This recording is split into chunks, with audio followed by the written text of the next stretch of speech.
Hello friends, welcome again to our channel the learner of literature. आज की इस class में हम फिर से जो है अपनी वन लाइनर की सीरीज को आगे कंटिन्यू करेंगे। इससे पहले जो है इस वन लाइनर की सीरीज के 9 वीडियोस ऑलरेडी अपलोड किए जा चुके हैं। आप उन वीडियोस को भी चेकआउट कर सकते हैं। उनके लिंक जो है मैं डिस्क्रिप्शन बॉक्स में प्रोवाइड कर दूंगा। जो ये वन लाइनर की सीरीज है, this is important for the aspirants who are preparing for UP TGT PGT as well as for the UGC NET aspirants and the candidates who are preparing for BPSC examination. This series can also be helpful for those students also. So let us start the video without wasting our time. इससे पहले आपका 427 तक जो one liners थे वो आपको पहले ही provide किए जा चुके हैं। अब देखिए यहाँ पर हम 428 से स्टार्ट करते हैं। सबसे पहला यहाँ पर जो आपका वन लाइनर है वो क्या है? Samuel Johnson's Rasselas is a philosophical fable. जो ये रेस्टलेस वर्क है ये क्या है? ये एक फिलोसॉफिकल फेबल है। आगे देखिए नेक्स्ट पॉइंट क्या है? The first edition of the lyrical ballot had an advertisement. जो फर्स्ट एडिशन था लिरिकल बैलेट का उसमें जो है एक क्या है? एक एडवर्टीजमेंट है। अब लिरिकल बैलेट का पहला एडिशन कब आया था? तो वी ऑल नो दैट 1798 में जो है लिरिकल बैलेट का फर्स्ट एडिशन आया था। नेक्स्ट पॉइंट देखिए यहाँ पर point number 430, Samuel Taylor Coleridge the rime of ancient mariner has 7 part. मतलब जो सैमुअल टेलर कॉलरिज की जो rime of ancient mariner poem है उसमें टोटल कितने पार्ट्स हैं? तो इट कैरीज 7 पार्ट्स। एक और चीज मैं आपको बताना चाहूंगा, जो लिरिकल बैलेड है, लिरिकल बैलेड की जो स्टार्टिंग होती है वो किस पोएम के साथ होती है? तो the rime of ancient mariner, इस पोएम के साथ लिरिकल बैलेड की शुरुआत होती है। और जो आपका जो लिरिकल बैलेड है वो एंड किस पोएम के साथ होता है? तो एंड होता है वो टिंटन अबे। जो कि किसने लिखा है? वो लिखा है टिंटन अबे। पोएम आपका किसने लिखा है? ये लिखा है विलियम वर्ड्सवर्थ ने। ठीक है, तो Samuel Taylor Coleridge, rime of ancient mariner and Tintern Abbey, William Wordsworth. Next point देखिए 431, Lord Byron's masterpiece is the satire Don Juan. जो लॉर्ड बॉयरन है उनका जो सबसे क्लासिक वर्क है वो कौन सा है? तो ये जो है उनकी सैटायर डॉन जुआन है।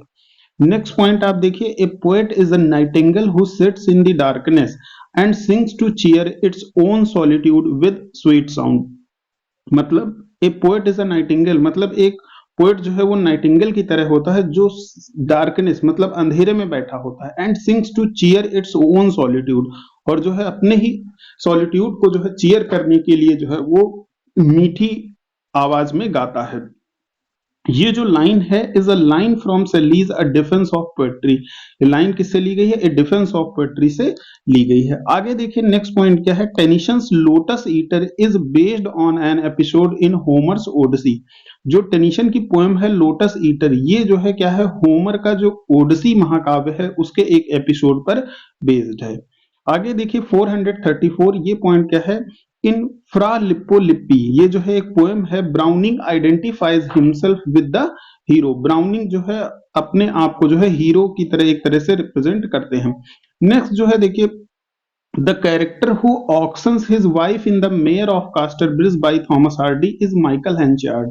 मतलब जो है यहाँ पे द मेयर ऑफ कास्टरब्रिज जो है उसमें जो है माइकल हेंचार्ड नाम का जो कैरेक्टर है वो अपनी वाइफ को जो है ऑक्शन में बेच देता है। ठीक है, नेक्स्ट आगे देखते हैं point, the novel Felix Holt by George Eliot is subtitle as the radical. जो नॉवेल है फेलिक्स होल्ट, ये नॉवेल लिखा किसने है? तो जॉर्ज इलियट ने, और इसका जो सब टाइटल है वो क्या है? तो द रेडिकल।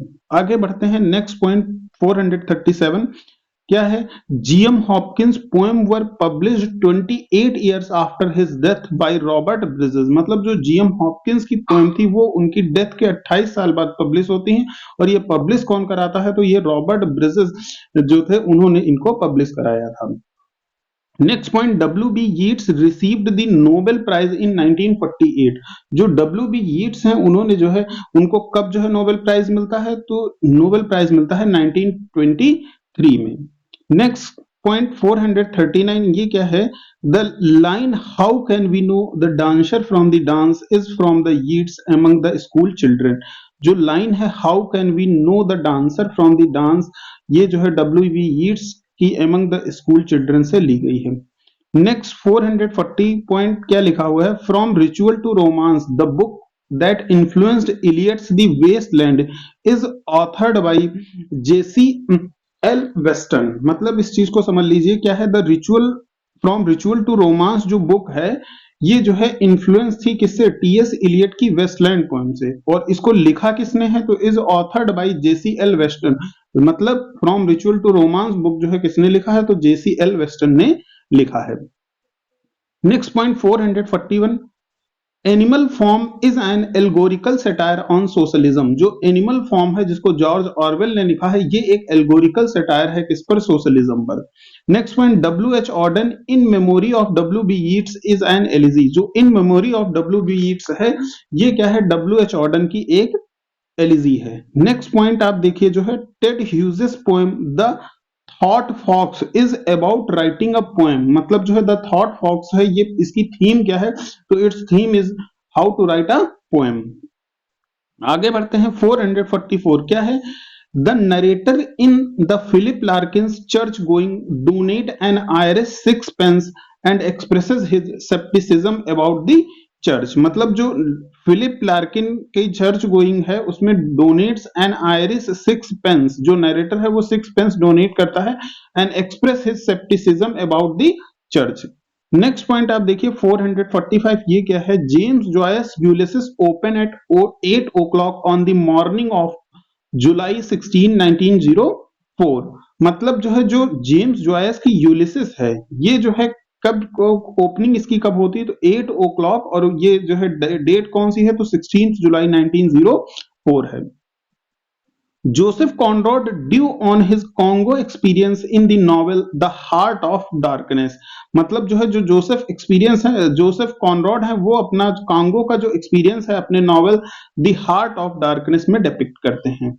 आगे बढ़ते हैं, नेक्स्ट हमारा जो है 447 पॉइंट नंबर देखिए क्या लिखा है, the playwright whom Shaw admired the most was the Norwegian Henrik Ibsen. जो मतलब जो है जीबी शॉ ने सबसे ज्यादा किसको एडमायर किया है, तो जीबी शॉ ने सबसे ज्यादा एक नॉर्वेजियन पोएट है, नॉर्वेजियन जो है ये थे जो है प्लेराइट, उनको जो है एडमायर किया है, जिनका नाम क्या है, Henry Ibsen.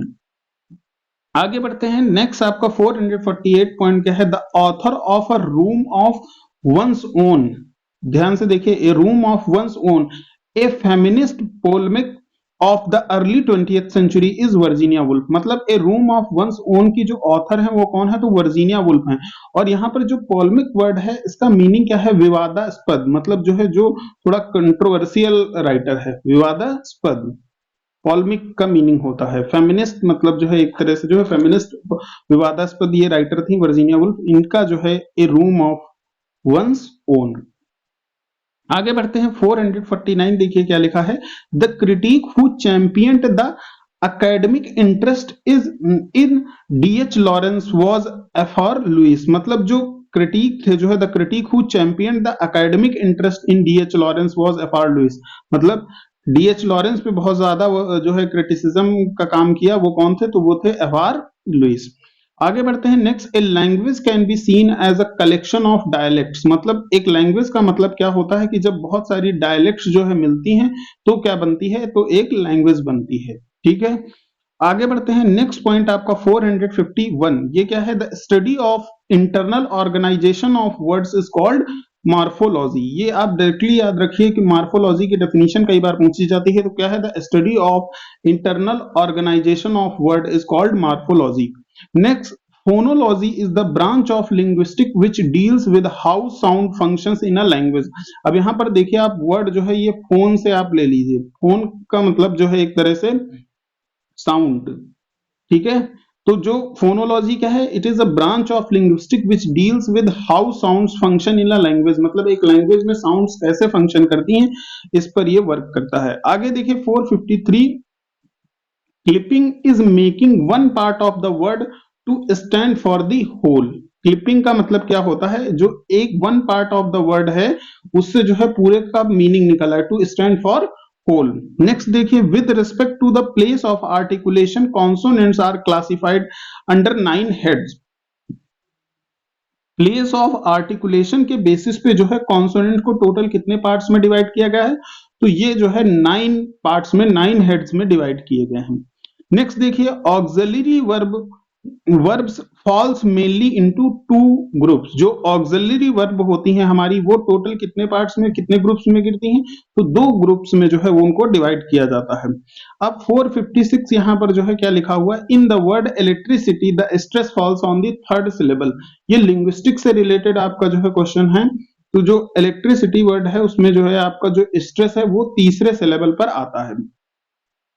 Next point, the Norman conquest took place with the battle of Hasting in 1066। ये नॉर्मन कॉन्क्वेस्ट बहुत ज्यादा इंपॉर्टेंट है कि नॉर्मन कॉन्क्वेस्ट कब हुआ था, तो 1066 में हुआ था।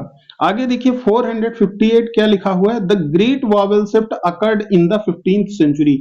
ग्रेट वॉवेल शिफ्ट मतलब यहाँ पर ये है कि जो इंग्लिश लैंग्वेज जो है जो मतलब एंशिएंट टाइम में लिखी जाती थी, मतलब मिडिल इंग्लिश से पहले, तो उसमें जो है जो प्रोनाउंसिएशन का मैनर था वो कुछ अलग था। बट 14th सेंचुरी की स्टार्टिंग से और टिल 17th सेंचुरी जो है बहुत सारे लोग आए और उन्होंने जो है इसमें बहुत सारा काम किया, मतलब प्रोनाउंसिएशन पर। तो जो प्रोनाउंसिएशन में एक पैराडाइम शिफ्ट हुआ, उसी को जो है ग्रेट वॉवेल शिफ्ट बोला गया, and this occurred in 15th century. Next देखिए, controlled use of pictures in teaching English in lower classes leads to finding verbal equivalents. एक बार फिर पढ़ देते हैं, controlled use of picture in teaching English in lower classes leads to finding verbal equivalent. छोटी classes में जो है इंग्लिश पढ़ाने के बारे में ये दिया हुआ है। नेक्स्ट आगे देखिए आपका जो है पॉइंट है 460, क्या है, Aristotle classified tragic plot into 2, simple plot and complex plot. मतलब जो अरिस्टोटल है उन्होंने जो है ट्रेजिक प्लॉट को 2 पार्ट्स में डिवाइड किया, एक बताया कि एक सिंपल प्लॉट होता है, दूसरा कॉम्प्लेक्स प्लॉट।